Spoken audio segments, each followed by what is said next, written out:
Hello, कैसे हैं आप लोग? आई होप कि आप लोग अच्छे होंगे। आपकी जो स्टडी चलेगी बहुत ही बेहतरीन चलेगी। तो आज के क्लास में बात करने वाले हैं क्लास 12 के केमिस्ट्री के मोस्ट इंपोर्टेंट ऑब्जेक्टिव क्वेश्चन, जो आपके फाइनल एग्जाम यानी 7 फरवरी के दिन के लिए काफी ज्यादा खास क्वेश्चन है। तो सारे क्वेश्चन को अच्छे तरीका से देखेंगे, क्योंकि जितना क्वेश्चन आपके बीच लाया गया ना, बहुत गैस क्वेश्चन करके लाया गया। तो कोई भी क्वेश्चन को न छोड़िएगा और सारे क्वेश्चन को अच्छे तरीका से देखने का कोशिश करेंगे, ठीक है ना। और पूरा जो क्वेश्चन होगा बाबू, ये मॉडल सेट पर आधारित होगा। जिस टाइप का क्वेश्चन आपके एग्जाम में आता ना, उसी पैटर्न के साथ ही इसमें क्वेश्चन है, ठीक है ना। तो आप अच्छे तरीके से देखिएगा, ठीक है ना। तो चलिएगा बिना टाइम का क्वेश्चन की तरह बात करते हैं। इससे पहले क्लास को तुम सब लाइक नहीं किया तो क्लास को लाइक कर देना और चैनल को सब्सक्राइब भी कर देना, ठीक है ना। और एक एक क्वेश्चन को अच्छे तरीके से देखने का कोशिश करना। चलो इसका आंसर बताओ क्या हो जाएगा बाबूगा। देख बाबू, कहा जा रहा है बीसीसी इकाई सेल में मुक्त खाली जगह का प्रतिशत होता है। बीसीसी इकाई सेल में खाली जगह कितना होता है? तो ये तो सारे बच्चे को होगा। भरल जो रहता है 68% रहता है और खाली जो रहता है कितना, 32% रहता है, ठीक है ना। यानी 32% इसका आंसर हो जाएगा, ऑप्शन ई हो जाएगा। समझ लो, 1 का क्या हो जाएगा, ऑप्शन ई हो जाएगा, याद रखना। चलो नेक्स्ट क्वेश्चन,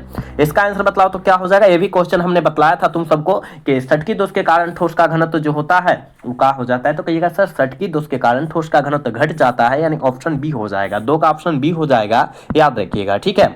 चलो नेक्स्ट क्वेश्चन, यहाँ 3 नंबर क्वेश्चन का आंसर जल्दी से करोगे, क्या हो जाएगा। देख बाबू, कहा जा रहा है निम्नलिखित में से कौन अक्रिस्टलीय ठोस है। कौन जो है अक्रिस्टलीय ठोस का उदाहरण है। कहिएगा सर, क्वार्ज गिलास है ना। क्वार्ज गिलास यानी SiO2 है ना। SiO2 का क्वार्ज गिलास का सूत्र होता है, यानी ऑप्शन बी हो जाएगा, ठीक है बाबू। याद रखें, हम जितना क्वेश्चन तुम सबको बतला रहे हैं बहुत इंपॉर्टेंट क्वेश्चन है, तो याद रखने का कोशिश करो तुम सब, ठीक है। लेकिन क्लास को लाइक करते चलना है, ठीक है ना। क्लास को लाइक करते रहना है इसमें। चलो नेक्स्ट क्वेश्चन, यहाँ जो है 4 नंबर क्वेश्चन में कहा जा रहा है निम्नलिखित में से कौन फेरी चुंबकीय पदार्थ है। कौन जो है फेरी चुंबकीय पदार्थ का उदाहरण है, जल्दी बतलाओ। कहिएगा सर, फेरी चुंबकीय पदार्थ का उदाहरण जो है Fe3O4 है, ठीक है ना। Fe3O4 है, याद रखिएगा, ऑप्शन बी हो जाएगा। 4 का ऑप्शन जितने बच्चे बी लगा रहे हैं बिल्कुल सही हो जाएगा बाबू। आप लोग क्लास को जो है लाइक करते चलना, ठीक है बाबू। चलो इसका आंसर बतलाओ तो क्या हो जाएगा बबुआ। देख, कहा जा रहा है किसी विलयन के सांद्रण को व्यक्त करने का कौन सा तापक्रम पर निर्भर नहीं करता है। कौन नहीं करता है, ताप पर निर्भर कौन नहीं करता है। तो कहिएगा सर, हम जानते हैं कि ताप पर जो निर्भर नहीं करता है वो मललता होता है, यानी क्या हो जाएगा, ऑप्शन डी हो जाएगा। समझ लो ना,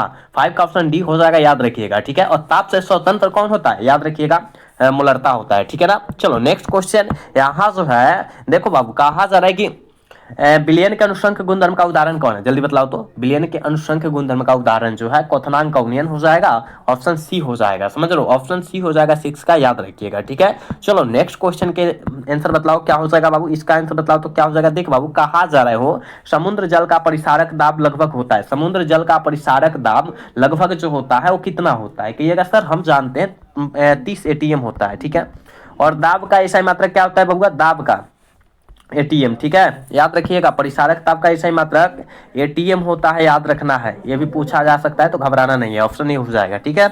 चलो नेक्स्ट क्वेश्चन बाबू, इसका आंसर बतलाओ तो क्या हो जाएगा। ये भी क्वेश्चन हमने तुम सबको काफी बार बतलाया है कि याद रखिएगा CaNO3 के होल 2 का वांठन गुणांक जो होता है 3 हो जाता है। शायद हमने 2 दिन पहले क्लास कराया था, उसमें हमने यह जो है क्वेश्चन को भी अच्छे तरीके से समझाया था। जो बच्चा देखा होगा समझ में आया होगा, ठीक है बाबू। चलो तो इसका ऑप्शन क्या हो जाएगा, सी हो जाएगा, ठीक है। चल बाबू, इसका आंसर बतलाओ तो क्या हो जाएगा। देख बाबू, कहा जा रहा है कि निम्नलिखित में से कौन विलयन के में विद्युत का संचालन करते हैं। कौन जो है विद्युत का जो है विलयन में जो है विद्युत का संचालन करते हैं, कौन करता है। आप कहिएगा सर, हम जानते हैं विद्युत अपघट्ट करता है, बिल्कुल ऑप्शन ए हो जाएगा। 9 का ऑप्शन करेक्ट ए हो जाएगा, याद रखिएगा, ठीक है। चलो नेक्स्ट क्वेश्चन, यहाँ जो है 10 नंबर क्वेश्चन में देख बाबू, क्या कहा जा रहा है। कहा जा रहा है ना, गैल्वेनिक सेल में एनोड होता है। गैल्वेनिक सेल में एनोड क्या होता है। तो कहिएगा सर, ऋणात्मक इलेक्ट्रोड होता है, यानी बबुआ ऑप्शन ए हो जाएगा। 10 का ऑप्शन जो बच्चे ए टिक कर रहे हैं बिल्कुल सही हो जाएगा। आप लोग अच्छे तरीका से देखो बाबू, क्योंकि हम जो है अच्छे तरीका से आपको बतलाने का कोशिश कर रहे हैं और आप अच्छे तरीका से समझिएगा सारे क्वेश्चन को, ठीक है। चलो नेक्स्ट क्वेश्चन, इसका आंसर बतलाना बाबू क्या हो जाएगा। देख बाबू, कहा जा रहा है कि विद्युत धारा जब किसी चालक में इलेक्ट्रॉनों के द्वारा प्रभावित होता है तो उस चालक को हम लोग क्या कहते हैं। तो उस चालक को हम लोग क्या कहते हैं, तो कहिएगा धात्विक चालक कहते हैं, बिल्कुल ऑप्शन ए हो जाएगा। 11 का ऑप्शन ए हो जाएगा, याद रखिएगा, ठीक है। चलो नेक्स्ट क्वेश्चन, यहाँ जो है 12 नंबर क्वेश्चन में कहा जा रहा है निम्नलिखित में से कौन द्वितीयक सेल है। कौन जो है द्वितीयक सेल का उदाहरण है, जल्दी से बतला दो क्या हो जाएगा। कि कौन जो है द्वितीयक सेल का उदाहरण है। कहिएगा सर, लेड स्टोरेज बैटरी है, ऑप्शन बी हो जाएगा, समझ लो ना, याद रखिएगा ऑप्शन करेक्ट बी हो जाएगा, याद रखना है। चलो नेक्स्ट क्वेश्चन की तरफ बात करेंगे और इसका आंसर बतलाओ क्या हो जाएगा। देख बाबू कहा जा रहा है विशिष्ट प्रतिरोध की इकाई है, विशिष्ट प्रतिरोध की इकाई क्या होता है, तो कहिएगा सर विशिष्ट प्रतिरोध की इकाई जो होता है ना, याद रखिएगा क्या होता है, कहिएगा सर वो सेंटीमीटर होता है, ठीक है, ओम सेंटीमीटर होता है, यानी क्या हो जाएगा ऑप्शन सी हो जाएगा, समझ लो ऑप्शन क्या हो जाएगा सी हो जाएगा, क्योंकि ओम सेंटीमीटर ऑप्शन सी में ही दिया है, ऑप्शन सी हो जाएगा, ठीक है। बाबू आप लोग क्लास को लाइक करते रहो, जितने बच्चे देख रहे हो ना क्लास को लाइक करते रहना, इसमें कोताही ना करना है, ठीक है। चलो इसका आंसर बतलाओ तो बाबू क्या हो जाएगा। देख बाबू कहा जा रहा है कि विद्युत रासायनिक तुल्यांक का मात्रक है, विद्युत रासायनिक तुल्यांक का मात्रक जो है कौन है पता है, कहेगा जी सर हमको पता है, विद्युत रासायनिक तुल्यांक का ऐसा मात्रक जो होता है या मात्रक जो होता है ग्राम प्रति कूलम होता है, यानी क्या हो जाएगा ऑप्शन सी हो जाएगा। 14 का ऑप्शन जो बच्चा सी कर रहा है ना बिल्कुल सही हो जाएगा बाबू, ठीक है ना, क्योंकि देखो सारे क्वेश्चन को याद रखना इसलिए जरूरी है क्योंकि आपका एग्जाम 7 फरवरी के दिन है, तो आप अच्छे तरीका से पढ़िएगा तब ना, तो आप अच्छे तरीका से पढ़िए सारे क्वेश्चन को, ठीक है ना। चलो इसका आंसर बतलाओ क्या हो जाएगा। देख बाबू कहा जा रहा है कि विलयन की चालकता समानुपाती होती है, विलयन की चालकता जो होता है किसके समानुपाती होता है, तो आयनों की संख्या के, बिल्कुल ऑप्शन बी हो जाएगा, 15 का ऑप्शन बी हो जाएगा, याद रखिएगा, ठीक है। चलो नेक्स्ट क्वेश्चन 16 नंबर क्वेश्चन में देख बाबू क्या कहा जा रहा है, कहा जा रहा है निम्नलिखित में से ठोस ठोस का समुदाय कौन है, ठोस ठोस का समुदाय जो है कौन है, तो कहिएगा सर हम जानते हैं संश्लेषित जेम जो होता है ठोस ठोस का समुदाय होता है, यानी ऑप्शन करेक्ट सी हो जाएगा, 16 का ऑप्शन सी हो जाएगा, ठीक है ना, राइट सी हो जाएगा, याद रखना, ठीक है। चलो इसका आंसर बतलाओ बाबू क्या हो जाएगा। देख बाबू कहा जा रहा है कि एंजाइम का मुख्य अवयव होता है, एंजाइम का मुख्य अवयव जो होता है वो कौन होता है, तो कहिएगा सर एंजाइम का मुख्य अवयव जो है हमको पता है वो कौन होता है, तो कहिएगा कौन सर, आप कहिएगा सर प्रोटीन होता है, बिल्कुल ऑप्शन ए हो जाएगा, ठीक है ना, 17 का ऑप्शन ए हो जाएगा, याद रखिएगा, ठीक। यहाँ जो है 18 नंबर क्वेश्चन में देख कहा जा रहा है बाबू कि स्टार्च के जल अपघटन में निम्नलिखित में से किस एंजाइम का उपयोग होता है, स्टार्च के जल अपघटन में किस एंजाइम का उपयोग होता है, तो आप कहिएगा सर हम जानते हैं डायस्ट्रोज का होता है, बिल्कुल ऑप्शन डी हो जाएगा, बिल्कुल ऑप्शन डी हो जाएगा 18 का, याद रखिएगा, ठीक है। नेक्स्ट क्वेश्चन बाबू इसका आंसर बतलाओ तो क्या हो जाएगा। देख बाबू कहा जा रहा है अपमार्जक को कहा जाता है, अपमार्जक को क्या कहा जाता है पता है, कहेगा जी सर हमको पता है, अपमार्जक को जो है पृष्ठ सक्रियन कहा जाता है, बिल्कुल ऑप्शन ए हो जाएगा, ठीक है ना, अनिश का ऑप्शन करेक्ट ए हो जाएगा, याद रखिएगा। चल बाबू इसका आंसर बतलाओ तो क्या हो जाएगा। देख बाबू कहा जा रहा है कि टिंडल प्रभाव प्रदर्शित होता है, टिंडल प्रभाव जो होता है किसके द्वारा क्या होता है प्रदर्शित होता है, तो कहिएगा सर हम जानते हैं वास्तविक घोल के द्वारा प्रदर्शित होता है, यानी ऑप्शन ए हो जाएगा, ठीक है, 20 का ऑप्शन ए हो जाएगा, याद रखिएगा, ठीक है ना। बाबू क्लास को लाइक करते रहना है, ठीक है, क्लास को लाइक करते रहना है, याद रखिए, ठीक है। चलो इसका आंसर बतलाओ तो क्या हो जाएगा बाबू, इसका आंसर बतलाओ क्या हो जाएगा। देख बाबू कहा जा रहा है निम्नलिखित में से किसके द्वारा हिमांक का अवनमन अधिक होगा, जल्दी बतलाओ तो किसके द्वारा हिमांक का अवनमन जो होगा अधिक होगा, जल्दी से बतलाओ क्या हो जाएगा। 21 का आंसर बतलाओ क्या हो जाएगा, तो कहिएगा सर ये जो होगा ना याद रखिएगा K2SO4 के द्वारा हो जाएगा, ऑप्शन ए हो जाएगा, समझ लो 21 का ऑप्शन ए हो जाएगा, याद रखना। चलो नेक्स्ट क्वेश्चन यहाँ जो है 22 नंबर क्वेश्चन में कहा जा रहा है कि शून्य कोटि की अभिक्रिया के लिए वेग स्थिरांक की इकाई होती है, शून्य कोटि की अभिक्रिया के लिए वेग स्थिरांक की इकाई जो होती है क्या होती है रे बबुआ, ये क्वेश्चन हमने काफी बार आपको बतलाया है। जब बबुआ शून्य कोटि के लिए कहा जा रहा है तो तुम सब क्या मारेगा, कहिएगा सर हम जानते हैं कि मोल, याद रखिएगा mole litre inverse second inverse होता है, पता है, कहेगा जी गुरुजी ऑप्शन डी में दिखाई दे रहा है, ऑप्शन डी हो जाएगा, समझ लो। हम जितना क्वेश्चन बतला रहे हैं उसको याद रखना है, ठीक। पूछेगा अब मान लो कि प्रथम कोटि की अभिक्रिया पूछे कि प्रथम कोटि की अभिक्रिया की इकाई क्या होती है, तो सेकंड इनवर्स होता है या टाइम इनवर्स होता है, याद रखिएगा, ठीक है ना, सेकंड इनवर्स होता है। अब पूछ दे बबुआ, अब क्या पूछ दे द्वितीयक के लिए पूछ दे, देखो तो क्या पूछ दे द्वितीयक, एक मिनट रुको, हाँ द्वितीयक के देखो तो द्वितीयक, अब द्वितीयक कोटि की अभिक्रिया के लिए इसका जो है स्थिरांक के SI मात्रक पूछ देता, क्या मारिएगा, कहिएगा सर हम जानते हैं mole inverse litre second inverse होता है द्वितीय कोटि के लिए, समझ रहे हो ना। हम जितना बतला रहे समझ रहे हो ना, समझने का कोशिश करना, हम जितना क्वेश्चन बतला रहे हैं आपके एग्जाम में लड़ने वाला ही क्वेश्चन बतला रहे हैं, तो कोशिश करना है रे बाबू सारे क्वेश्चन को देखने के लिए, ठीक है। इसका ऑप्शन क्या हो जाएगा, करेक्ट डी हो जाएगा, ठीक है, इसका करेक्ट ऑप्शन डी हो जाएगा। चलो नेक्स्ट क्वेश्चन की तरफ बात करेंगे और बाबू यहाँ जो है देखो कहा जा रहा है कि प्रथम कोटि की अभिक्रिया के लिए T1/2 का मान जो होता है कितना होता है, कितना होता है रे बाबू, आप कहिएगा सर हम जानते हैं इसका जो मान होता है ना, याद रखिएगा 0.693 गुने 10 के पावर, यहाँ जो है के हो जाएगा, पावर नहीं हो जाएगा, ठीक है ना, के हो जाएगा, बटन हो जाएगा, ऑप्शन बी हो जाएगा, ठीक है। चलो नेक्स्ट क्वेश्चन इसका आंसर बतलाओ तो क्या हो जाएगा। कहा जा रहा है कि किसी कोटि की अभिक्रिया के लिए वेग तथा वेग स्थिरांक की इकाई समान रहती है, देखो वेग तथा वेग स्थिरांक की इकाई जो समान रहती है ना, उस शून्य कोटि की अभिक्रिया में समान रहती है, ठीक है ना। यानी ऑप्शन क्या हो जाएगा, ए हो जाएगा, याद रखिएगा, बिल्कुल ऑप्शन ए हो जाएगा, याद रखना है, कहीं भी क्वेश्चन को नहीं छोड़ना है।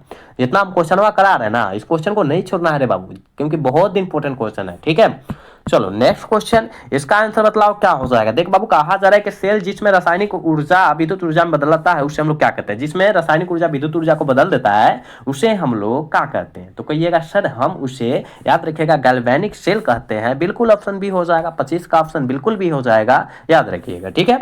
चलो नेक्स्ट क्वेश्चन, यहाँ जो है 26 नंबर क्वेश्चन में कहा जा रहा है कि किसका ऑक्सीकरण विभव सबसे अधिक होता है। जल्दी बतलाओ, किसका ऑक्सीकरण विभव जो होता है सबसे अधिक होता है। तो कहिएगा सर मैग्नीशियम का होता है, ठीक है। ऑप्शन डी हो जाएगा 26 का, ठीक। चलो नेक्स्ट क्वेश्चन, यहाँ जो है 27 नंबर क्वेश्चन का आंसर अब लगाओ क्या हो जाएगा। देख बाबू, कहा जाए आदर्श विलयन का निम्नलिखित में से कौन गुण है। आदर्श विलयन का कौन गुण है, 27 का आंसर जल्दी लगाओ क्या हो जाएगा। कहिएगा सर राउल्ट नियम का पालन करता है। आदर्श विलयन जो होता है राउल्ट नियम को पालन करता है, अर्थात आदर्श क्या होता है, अनादर्श विलयन जो होता है वो राउल्ट नियम को पालन नहीं करता है, ठीक है ना। देख बाबू, हम जितना बतला रहे हैं, एक्स्ट्रा क्वेश्चन में बतला रहे हैं ना, उसको अच्छे तरीका से सुनना है और अच्छे तरीका से याद रखना है, ठीक है। चलो नेक्स्ट क्वेश्चन, यहां जो है 28 नंबर क्वेश्चन में कहा जा रहा है कि C6H6 कैसा पदार्थ है। C6H6 कैसा पदार्थ है।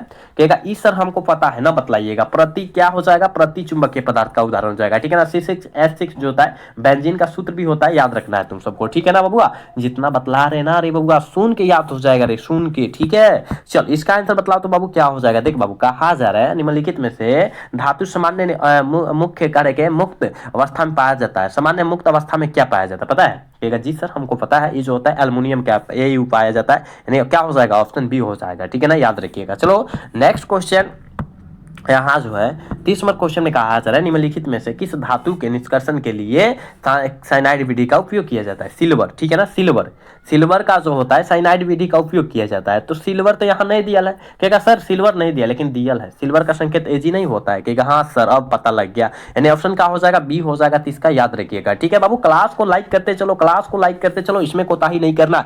जितना हम लोग क्वेश्चन करा रहे हैं उतना जो है लाइक की संख्या भी होना चाहिए, समझ लो ना, उतना लाइक की संख्या भी होना चाहिए जितने बच्चे हो। चलो इसका आंसर मतलब क्या हो जाएगा। अयस्क में उपस्थित अशुद्धियों को क्या कहते हैं। अयस्क में उपस्थित अशुद्धियों को क्या कहते हैं। तो कहेगा अयस्क में उपस्थित अशुद्धियों को गैंग कहते हैं। और आपके एग्जाम में काफी बार यह क्वेश्चन आया है, तो आपको याद रखना है, तो रखना है, ठीक है। चलो इसका आंसर बतलाओ तो बाबू क्या हो जाएगा। देख बाबू, कहा जा रहा है हो निम्नलिखित में से वह लवण जो खनिज से सबसे कम ज्यादा होता है, सबसे कम ज्यादा पाया जाता है। कौन पाया जाता है, सबसे कम पाया जाता है, कौन पाया जाता है, खनिज में, है ना। तो आप कहिएगा सर हम जानते हैं, खनिज में कहा जाता है नाइट्रेट पाया जाता है, समझ रहे हो, कम, बहुत कम पाया जाता है। ऑप्शन डी हो जाएगा, ठीक है। चलो इसका आंसर बतलाओ क्या हो जाएगा बाबू। देख कहा जा रहा है गैलेना किसका एक्स होता है। देख तो कितना आसान क्वेश्चन है। गैलेना जो होता है किसका एक्स होता है। तो कहेगा सर पीबी का एक्स होता है। क्या होता है, पीवी का एक्स होता है। ऑप्शन बी हो जाएगा, समझ लो, ऑप्शन बी हो जाएगा 33 का, ठीक है। चल बाबू अगला क्वेश्चन, इसका आंसर बतलाओ क्या हो जाएगा। देख बाबू, कहा जा रहा है कि हुप के विधि के द्वारा निम्नलिखित में से किस धातु का शोधन किया जाता है। हुप के विधि के द्वारा किस धातु का शोधन किया जाता है, पता है। कहेगा जी सर एल्युमिनियम का किया जाता है, समझ लो। ऑप्शन बी हो जाएगा बबुआ, ऑप्शन बी हो जाएगा। केवल देखते रहना है, केवल देखते रहना है, ठीक है ना। सारे क्वेश्चन को देख लेना है, उसके बाद लास्ट में बतला देना है कि कितना सही कर पा रहे हैं, कितना सही कर नहीं कर पा रहे हैं, ठीक है ना। ईमानदारी पूर्वक बतलाना तुम सब। चलो इसका आंसर बतलाओ क्या हो जाएगा बाबू। कहा जा रहा है हो कि निम्नलिखित में से जिंक का अयस्क नहीं है। जिंक का अयस्क जो है कौन नहीं है, पता है। कहेगा सर जिंक का अयस्क, याद रखिएगा, बक्साइड नहीं है। ऑप्शन क्या हो जाएगा, डी हो जाएगा 35 का, ठीक है। चल यहाँ जो बाबू 36 नंबर क्वेश्चन में कहा जा रहा है निम्नलिखित में से कौन नाइट्रोजन का ऑक्साइड होने हंसने वाला गैस। देखो हंसाने वाला गैस का नाम बतला देना है, हंसाने वाला गैस का नाम बतलाना है। लाफिंग गैस जिसे कहते हैं, पता है, लाफिंग गैस। देखो यहाँ दियल भी है, तो जल्दी बतलाओ क्या हो जाएगा। तो कहेगा सर हम जानते हैं हंसाने वाला गैस का जो नाम होता है नाइट्रस ऑक्साइड होता है, यानी क्या हो जाएगा, ऑप्शन डी बी हो जाएगा, समझ लो। चलो इसका आंसर बतलाओ क्या हो जाएगा बाबू। कहा जा रहा है कि आवर्त सारणी के ग्रुप 16 के सल्फर के अलावा पाए जाने वाला तत्व कौन है। सल्फर के यहाँ जो है 16 के अलावा पाए जाने वाला तत्व जो है कौन है, जल्दी बताओ। सल्फर में आवर्त सारणी ग्रुप में काथी में ग्रुप काम कर रहा है 16 में कहा जा रहा है। और सल्फर के अलावा पाए जाने वाला तत्व जो होता है वो कौन होता है, जल्दी बतलाओ। कहिएगा ऑक्सीजन, ऑक्सीजन होता है। क्या हो जाएगा, ऑप्शन ए हो जाएगा, ठीक है। चलो इसका आंसर बतलाओ। यहाँ नमक का सूत्र पूछ दिया सीधा, मतलब बहुत साधारण है ना, साधारण नमक का NaCl होता है, ठीक है। याद रखिएगा, ऑप्शन ए हो जाएगा। देखो इतना ही आसान क्वेश्चन आता है, ठीक है ना, इतना ही आसान क्वेश्चन आता है। अगर 2009 से 2025 वाला क्वेश्चन बैंक उठाकर देखोगे ना बाबू, तो उसमें मिल जाएगा, समझ लो ना। चलो देख बाबू, यहाँ जो है कहा जा रहा है कि आवर्त सारणी के ग्रुप एक के सभी तत्वों को जाना जाता है। आवर्त सारणी के ग्रुप एक के सभी तत्वों को क्या जाना जाता है, पता है? कहेगा जी गुरुजी हमको पता है, ये जो जाना जाता है क्षारीय धातु जाना जाता है। बिल्कुल ऑप्शन ए हो जाएगा 39 का, ठीक है। चलो नेक्स्ट क्वेश्चन, यहाँ जो है 40 नंबर क्वेश्चन में कहा जा रहा है कि नाइट्रिक अम्ल तैयार किया जाता है। नाइट्रिक अम्ल जो होता है किससे तैयार किया जाता है, जल्दी बतलाओ। 40 का आंसर क्या हो जाएगा, तो कहिएगा सर ओस्टवाल्ड विधि द्वारा किया जाता है। बिल्कुल ऑप्शन बी हो जाएगा। 40 का ऑप्शन जो बच्चा बी टिक कर रहा है बिल्कुल सही हो जाएगा, ठीक है ना। लेकिन बाबू क्लास को तुम सब लाइक नहीं कर रहे हो, क्लास को लाइक सब्सक्राइब करते चलना है, इसमें कोताही नहीं करना है तुम सबको, ठीक है ना। सारे बच्चे क्लास को लाइक सब्सक्राइब करते रहेंगे। चलो नेक्स्ट क्वेश्चन, इसका आंसर बतलाओ क्या हो जाएगा बाबू। कहा जा रहा है ओलियम H2SO4 के साथ कौन सा अवयव उपस्थित रहता है, कौन सा अवयव जो होता है बाबू उपस्थित रहता है, तो पता है ना, याद रखिएगा SO3 रहता है, समझ लो SO3 रहता है, यानी ऑप्शन बी हो जाएगा 41 का, ठीक है। चलो नेक्स्ट क्वेश्चन, यहाँ जो है 42 नंबर क्वेश्चन में कहा जा रहा है HCl की खोज की। HCl की खोज जो है किनके द्वारा किया गया था, यानी हाइड्रोक्लोरिक अम्ल का खोज जो है वो किस वैज्ञानिक के द्वारा किया गया था। कहेगा सर गलावेरन के द्वारा किया गया था, या ऑप्शन सी हो जाएगा, ठीक है, गलेवर है, ठीक है, गलेवर के द्वारा किया गया था। चलो इसका आंसर बतलाना क्या हो जाएगा। कहा जा रहा है बउआ कि गोटाखोर ऑक्सीजन के साथ मिलाकर ले जाया जाता है। क्या ले जाया जाता है, जल्दी बतलाओ। गोटाखोर कहा जा रहा है, और ये तो आपके एग्जाम के लिए काफी ज्यादा फायदेमंद है, याद रखिएगा हीलियम को ले जाया जाता है। बिल्कुल ऑप्शन बी हो जाएगा, समझ लो। 43 का ऑप्शन बाबू बी हो जाएगा, याद रखिएगा, ठीक। चलो नेक्स्ट क्वेश्चन, यहाँ जो है 44 नंबर क्वेश्चन में कहा जा रहा है बाबू कि फोटोग्राफिक फिल्म में प्लेट में किसका आवश्यक घटक होता है, किसका आवश्यक घटक होता है, जल्दी से 44 का आंसर बतला दो क्या हो जाएगा। तो याद रखिएगा उसका जो होता है AgBr का होता है, पता है एक मिनट, AgBr का होता है, ठीक है ना, इसका प्रयोग होता है। तो कहिएगा कहाँ दिया है, तो देखो तो सिल्वर ब्रोमाइड नहीं दिया है, GR को क्या कहते हैं, सिल्वर ब्रोमाइड कहते हैं, याद रखना ऑप्शन बी हो जाएगा, ठीक है ना। याद रखो हम जितना क्वेश्चन बतला रहे हैं, ठीक है। इसका आंसर बतलाओ तो क्या हो जाएगा। देखो बाबू कहा जा रहा है निम्नलिखित में से किसे मुद्रा धातु कहा जाता है, किसे जो है मुद्रा धातु कहा जाता है, तो याद रखना copper plus AU plus Ag plus AU है ना, याद रखना। कहीं दिया है देख तो बाबू, हाँ देखो ऑप्शन सी में दिया है, ऑप्शन सी हो जाएगा, समझ लो। 46 का ऑप्शन सी हो जाएगा, याद रखिएगा। जितना हम बतला रहे हो क्वेश्चन को केवल याद रखते जाओ, सब याद हो जाएगा, ठीक है। चलो यहाँ जो है इसका आंसर बतलाओ क्या हो जाएगा। देखो कहा जा रहा है किसका +2 ऑक्सीकरण अवस्था सबसे स्थिर होता है, किसका जो होता है +2 ऑक्सीकरण अवस्था सबसे स्थिर होता है, जल्दी बतलाओ। 46 का आंसर क्या हो जाएगा। कहिएगा सर हम जानते हैं, ये जो होता है ना PB का होता है, समझ लो PB का होता है, ऑप्शन डी हो जाएगा, ठीक है। चलो नेक्स्ट क्वेश्चन, यहाँ जो है कहा जा रहा है 47 नंबर क्वेश्चन में लोहे को जंग लगने से रोकने का सबसे अच्छा तरीका क्या है, अच्छा तरीका क्या है, तो कहिएगा 47 का ऑप्शन। सर 47 का ऑप्शन जो हो जाएगा हम जानते हैं, ये हो जाएगा क्या कि आयरन का कैथोड बनाकर उसे हम लोग रोक सकते हैं, अच्छा से तरीका से जो है जंग लगने से रोका जा सकता है, यानी ऑप्शन ये हो जाएगा ना 47 का। चलो बबुआ अगला क्वेश्चन 48 नंबर क्वेश्चन बहुत ज्यादा इंपॉर्टेंट है। कहा जा रहा है तांबा क्या है, जल्दी बतलाओ। तांबा जो है क्या है रे बबुआ, तो कहिएगा सर तांबा हमको पता है, तांबा जो है करेगा प्रतिक्रिया क्या है, प्रतिचुंबकीय पदार्थ है, यानी ऑप्शन ए हो जाएगा, समझ लो। 48 का ऑप्शन ए हो जाएगा, याद रखना है। चलो नेक्स्ट क्वेश्चन, यहाँ जो है 49 नंबर क्वेश्चन में कहा जा रहा है कि तत्व करेगा संक्रमण तत्व है। संक्रमण तत्व किसे कहते हैं पता है, कहिएगा जी गुरुजी संक्रमण तत्व जो होता है डी खंड के तत्व को कहा जाता है संक्रमण तत्व, यानी ऑप्शन सी हो जाएगा, ठीक है ना। 49 का ऑप्शन सी हो जाएगा, याद रखिएगा। नेक्स्ट क्वेश्चन, यहाँ जो है 50 नंबर क्वेश्चन है, और आज के क्लास के लास्ट क्वेश्चन ही है, क्योंकि हमने 50 क्वेश्चन ही आपके लिए लाए थे, ठीक है ना। लेकिन हम तो 70 क्वेश्चन लाए थे, लेकिन 50 क्वेश्चन ही कराएंगे रे बबुआ, ठीक है। चलो देखो कहा जा रहा है कि विद्युत का सबसे आधुनिक सुचालक धातु कौन सी है, जल्दी बतलाओ तो 50 का आंसर क्या हो जाएगा। तो कहिएगा सबसे अधिक सुचालक धातु ये जो है चांदी है, यानी सिल्वर है, ऑप्शन क्या हो जाएगा, डी हो जाएगा, ठीक है ना, ऑप्शन डी हो जाएगा, याद रखिएगा, ठीक है। चलो तो बाबू हमने 50 क्वेश्चन कराया, 70 क्वेश्चन लाए थे, लेकिन 50 क्वेश्चन ही करा रहे हैं किसी कारणवश, ठीक है ना। तो चलो 50 में आप कितना सही कर पाए, ईमानदारी पूर्वक बतलाना, ठीक है ना, ईमानदारी पूर्वक बतलाना, कोई बच्चा झूठ नहीं बोलना है, ठीक है ना। और आज के क्लास जो है कैसा लगा, अगर अच्छा लगा होगा तो चैनल को सब्सक्राइब और वीडियो को लाइक करना भूलिएगा। मिलेंगे अगला सेशन में। जय हिंद, जय Bharat, tata, bye bye, love you.